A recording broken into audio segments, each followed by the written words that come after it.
Hi, students.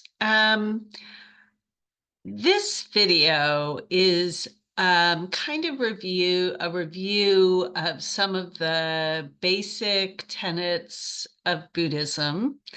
And it's also going to be about Buddhist art, because I'm going to give you an assignment this week to analyze some Buddhist art. And I'm hoping to make this. There we go. Um, and so I want to talk a little bit about the basics of Buddhism that you've been learning about in Buddhism Plain and Simple.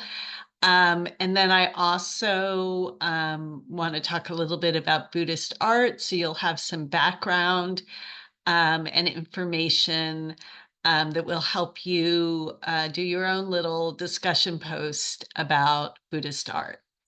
So, I know some of this is going to be a review for you if you, since you've been reading Hagen. Um, but I wanted to talk a little bit about the life of the historical Buddha. There were a couple things one thing in particular that Hagen, I think, leaves out that I think is really important that I wanted to emphasize.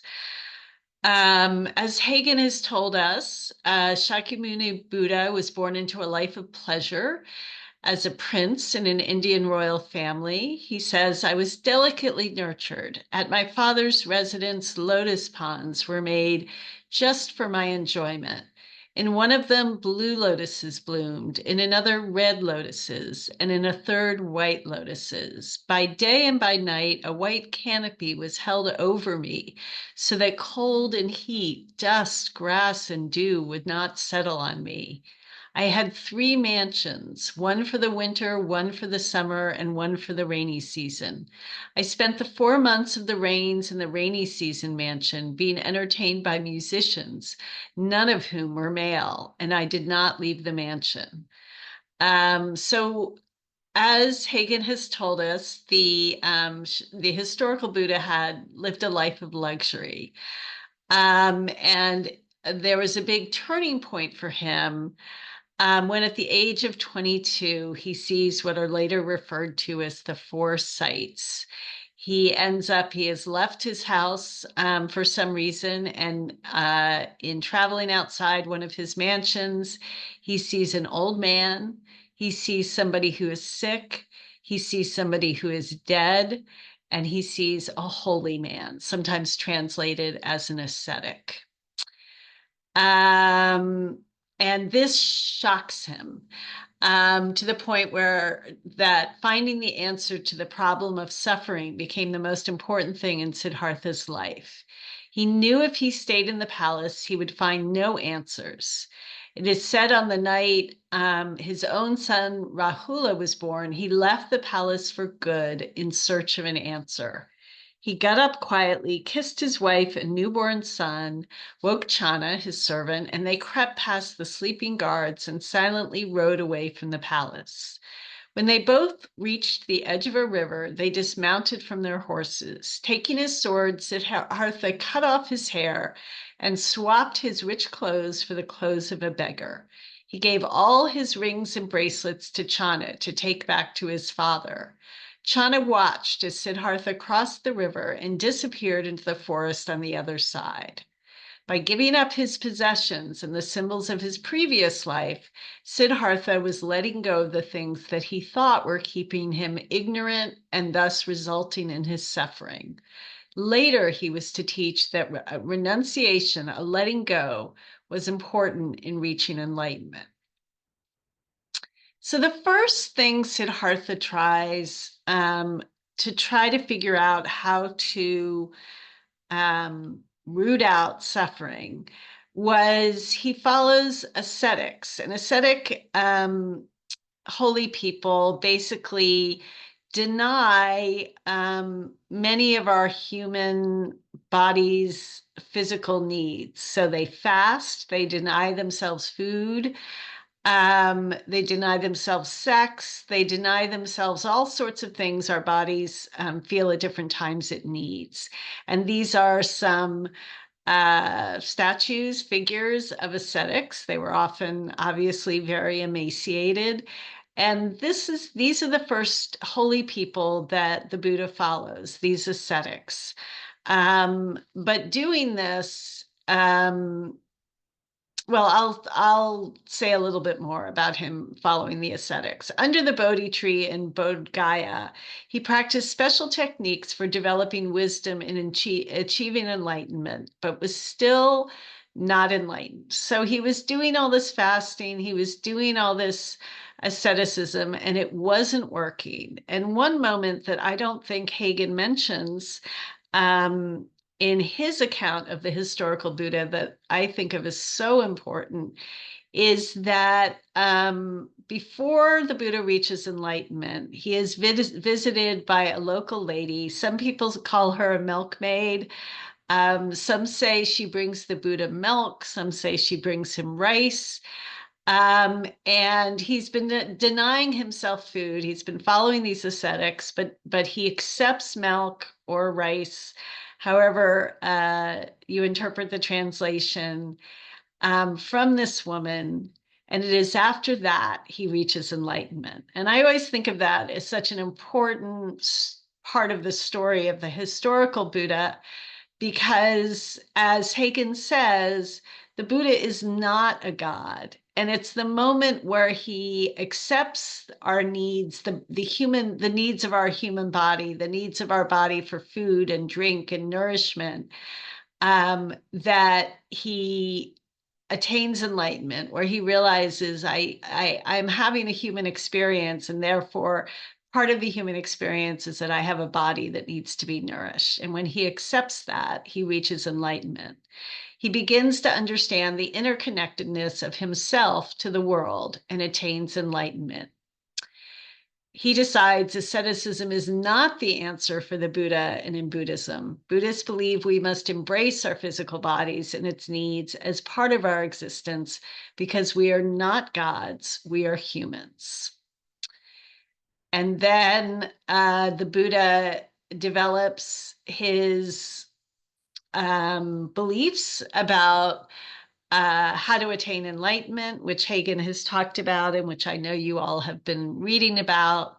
The first is that life is suffering, and suffering is such a strong word. And maybe a better way to think of that truth is not that we're in pain necessarily all the time, but that we spend a lot of our lives wishing that things are other than they are. They could be very simple things. For example, my cat was just clawing at my leg, and I was thinking, and she's doing it again. And I'm thinking, I really wish she wasn't doing that right now because I'm recording a video. Or it could just be, I wish I didn't have to do my Humanities 105 homework. Or, my house is a little cold. I wish it were warm. Or my house is a little hot. I wish it were cold. I think Hagen talks about the wagon wheel that is just off kilter.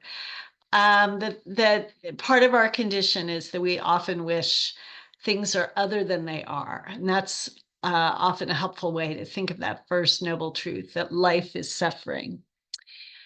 Suffering is due to attachment. So a simple way of understanding that, I'm attached to having my body be the right temperature. So I don't like it when it's too cold or too hot. I'm attached to being able to focus when I'm filming a video. So I don't want my cat to be clawing at me. The third noble truth is attachment can be overcome. And that the fourth is there is a path for accomplishing this. And as you know from reading Hagen, the Eightfold Path is right view, right aspiration. Those two are referred to as prajna or wisdom, right speech, right action, right livelihood. These three are referred to as shila or morality, right effort, right mindfulness, and right concentration. These last three are known as samadhi or meditation. All right, so some aspects, I want to talk a little bit about some aspects of Buddhist art with a focus on images of the Buddha. I wanted you in this unit of the class to really, Buddhism is such an ancient practice and philosophy that I really wanted you to start by learning about Buddhism from a person, from a contemporary Buddhist, from somebody who lives in a world, in the same world as we do, pretty much. And hear the way he applies Buddhist thought to his life. But now we're going to jump back a bit, because Buddhism is very old. And it has evolved and it's been interpreted differently by different people in different places. And I want to give you a little bit of that history. Buddhism is spread through Japan, China, India, Vietnam. There are also specific interpretations of Buddhism, such as Zen Buddhism. Hagen is a Zen Buddhist, so we've been getting our introduction to Buddhism from a Zen Buddhist, and different foci among different sects of Buddhists. Buddhism is widely spreading in the United States right now, too. I know in LA, there are at least 2 Zen Buddhist centers that I know of, and I'm sure many more than that just in LA County. Buddhism is flexible. There's a criminal podcast about Buddhism, and there's a great story about the Buddha of Oakland. Is a man in Oakland, California, who is not Buddhist, but he's a peaceful person, and he erected a Buddha in Oakland, California. And there's a story about that. We've talked about Siddhartha. And Hagen refers to in Buddhism Plain and Simple how Buddhism is sometimes thought of as named as the middle path, because the great appeal of Buddhism is its teaching of wisdom, compassion, and humility. Its emphasis on moral and ethical perfection, a democratic outlook, and a casteless society also widened its attraction. Buddha means awakened one. A Buddha is a being, and I want to emphasize a human being that has achieved enlightenment, the ability to understand the true nature of all things, and has been released from samsara, which is the wheel of suffering. And the Bodhi tree is the tree that Buddha was sitting under when he reached enlightenment. Buddhism has spread in part because it is not location specific. Believers did not need to worship at a particular temple or at a particular site as part of their practice. Worship could take place anywhere and at any time. This freedom resulted in the emergence of Buddhist art throughout Asia and eventually through much of the world. So this is sort of a map of many of the places where Buddhism has spread. The earliest Buddhist art we know is aniconic. I love this word. I learned this word when I was preparing this slideshow. Aniconic art is art that does not represent the icon of the Buddha. So the Buddha lived around 563 to 483 BC. But he was not depicted in human form for some 400 years after his death. He was represented instead by various symbols like a wheel, a shrine, a tree, and footprints adorned with the marks of his divine nature. These footprints became a popular symbol across the Buddha world for his earthly presence and continued to be made and revered after images of him became widespread. And eventually, images of the Buddha did become widespread. And here are a couple. This is from the 10th century. This is also from the 10th century. And you notice we're going to talk about this more in the next few slides. The Buddha has different mudras in these 2 pictures, and mudras are just the positions of his hand.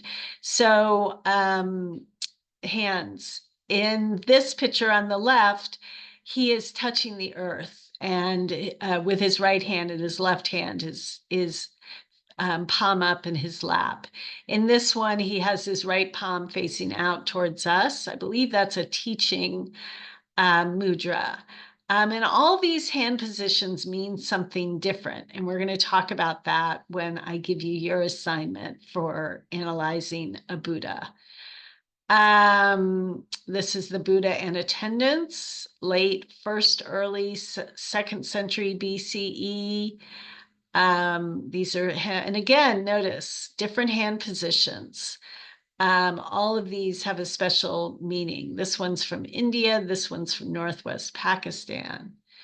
To fully appreciate the variety of these different Buddhas, it's important to learn more about some key characteristics of them. Again, a different hand position. He's got both of his hands in a meditation mudra.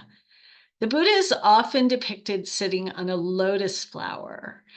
The lotus flower is significant in Buddhism because a lotus flower grows in mud.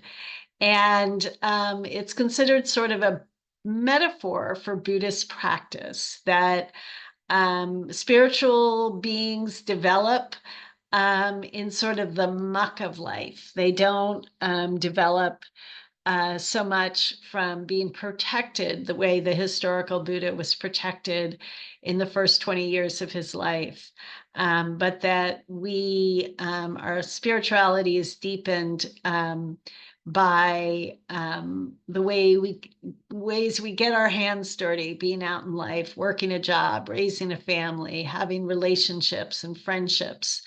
So that is the significance of the lotus flower, and you can read more about it at this link.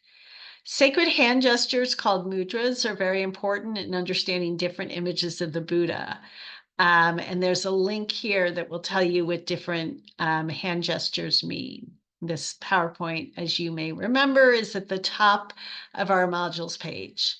The pose a Buddha is in these images is very significant, and each pose has a different meaning. So before this slide, we were mostly looking at seated Buddhas, but there are also Buddhas that are lying down and that are standing up. To learn about these different poses and what they mean, you can go here.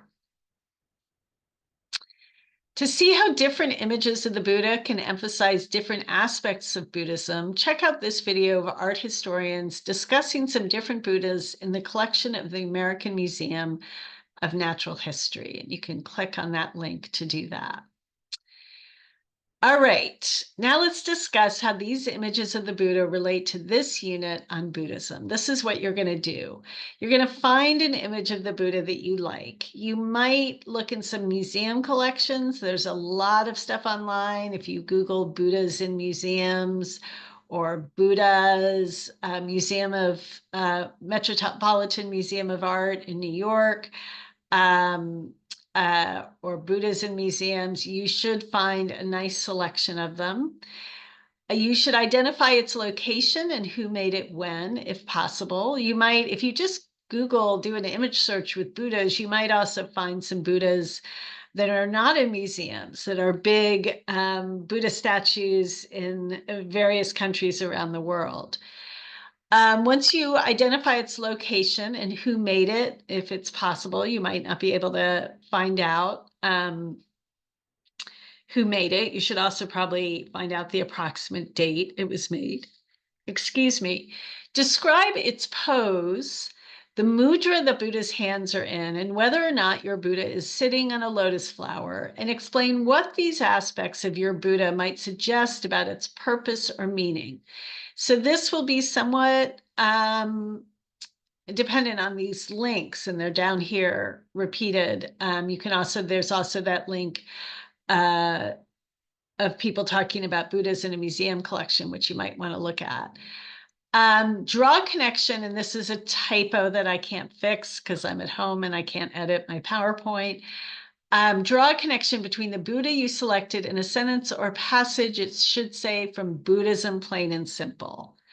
You can find more details on the requirements for this week's discussion, including due dates, in this week's module. And again, I've repeated the links here. To review the significance of the lotus flower, go here. To review the significance of the different mudras, go here.